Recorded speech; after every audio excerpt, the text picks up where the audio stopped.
সুপ্রভাত। আমি আজকের আলোচনায় আনব বসন্ত এসে গেছে এবং তার সঙ্গে হিন্দুদের দোলযাত্রা উৎসব খুব সামনে এবং রমজান মাস চলছে। এই সমস্তকে কেন্দ্র করে বেশ আনন্দের মধ্যে থাকলেও আবার সামনে নির্বাচন যেন আতঙ্কের পরিবেশ সৃষ্টি করছে। আমরা দেখতে পাচ্ছি চারিদিকে বোমা বাঁধাবাঁধির উৎসব শুরু হয়ে গেছে।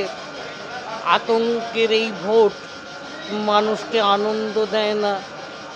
আমরা আমাদের মতো পছন্দের সরকার গঠন করতে পারি না। ক খ গ সবাইকেই মনে হয় যেন একটু খারাপই। তবু এদের মধ্যে কেউ কেউ ক্ষমতার মসনদে বসে আমাদের ওপর ছড়ি ঘোরায়। পাবার মধ্যে আমাদেরই টাকায় আমাদের ভর্তুকি দিয়ে মজা পায়। এটা আমি বারবার বলছি, এটাই আজকের আলোচ্য বিষয় হয়ে থাকলো। আপনারা এ নিয়ে মতামত দেবেন এবং সঙ্গে থাকবেন, এই বলে আজকের কথা বলা শেষ করলাম। নমস্কার।